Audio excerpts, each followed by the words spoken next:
The Chinese space program has been advancing at a rapid speed of innovation that is leaving other competitors in the dust since they emerged as a serious player approximately 10 years ago, with SpaceX being about only an exception.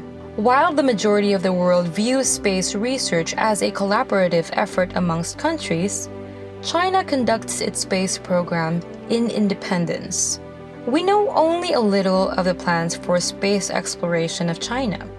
However, what we do know has been quite spectacular. Hello there, and welcome back to the Discover Space channel, where we explore life here on Earth and life beyond. Be sure to subscribe if you haven't already, and let's get on to the video.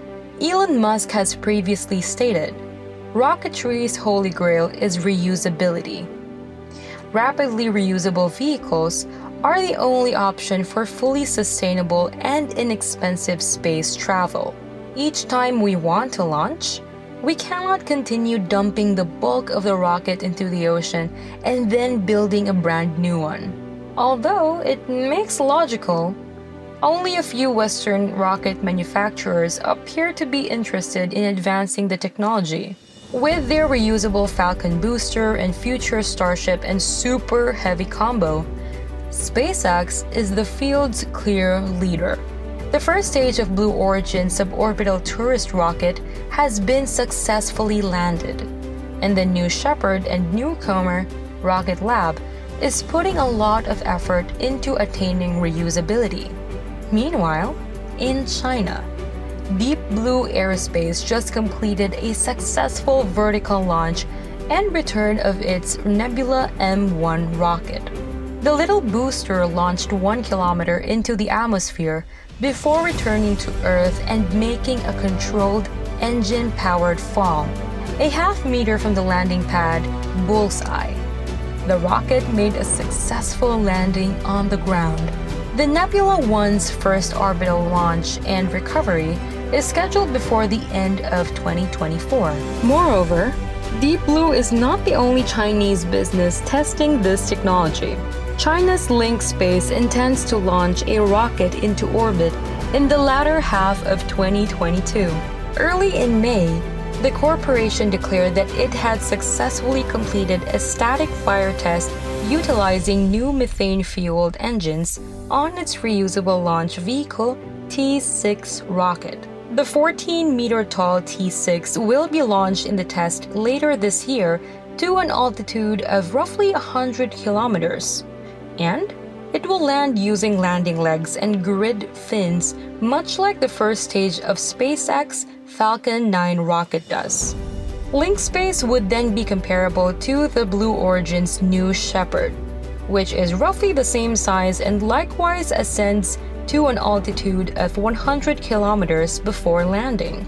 Not just Link Space and Deep Blue Aerospace are commercial Chinese launch companies pursuing reusability. The Methalox Hyperbola 2 rocket is being developed by Beijing-based iSpace, while other companies like Galactic Energy, Palace One, Space Pioneer, and others are also working on liquid propellant rockets with the ability to land vertically. In the near future, the Chinese National Space Agency even hopes to turn their Long March 8 launcher into a reusable rocket. The country has announced a timetable for completing the Tiangong space station by the end of this year. There will be 6 big missions. The first, the Tianzhou cargo craft, arrived at the station successfully a few months ago, carrying research experiments, fuel, and thousands of pounds of provisions for an upcoming crewed trip. A new team of taikonauts will launch in June for a 6-month stay in space. Then, in July, the original Tianhe will be joined by a second module called Wentian, followed by Mengtian, the third and final module, which will debut in October.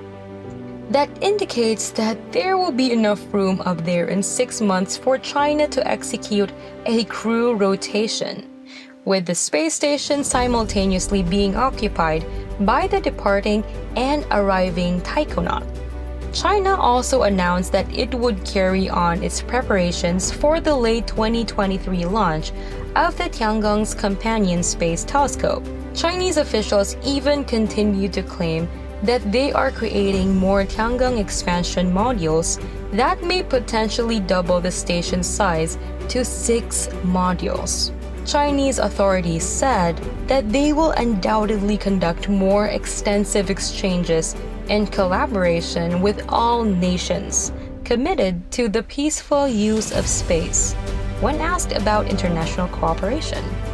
Additionally, China has already taken significant steps in planetary exploration with their lander and rover mission on the moon's far side. China already has a noticeable presence there that is anticipated to grow dramatically during the following few years. Their following lander, the Chang'e 6, is a sample return mission that will bring back rocks from the far side of the moon's south pole.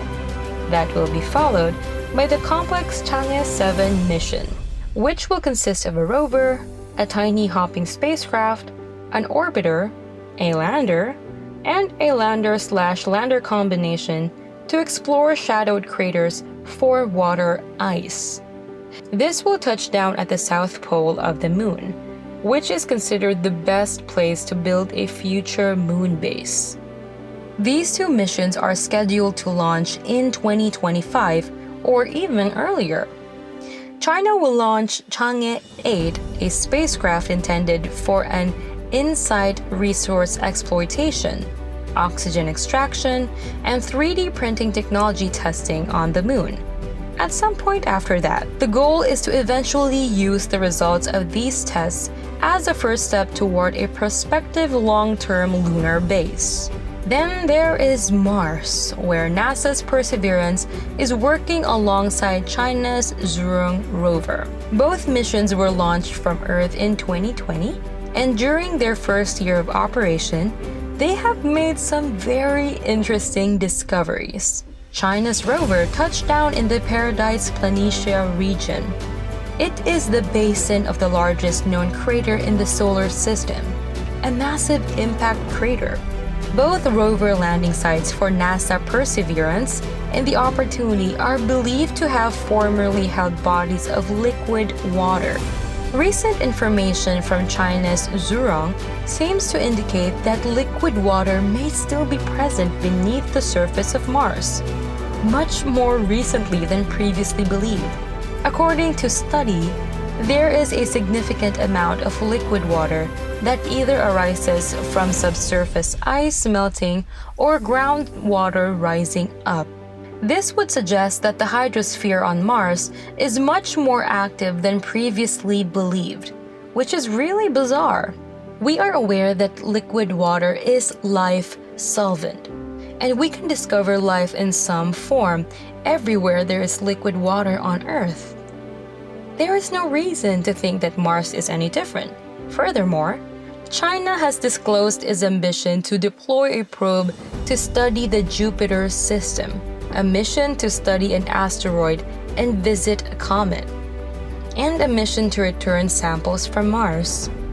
According to several officials, China is also thinking about including Venus on its list of potential exploration locations.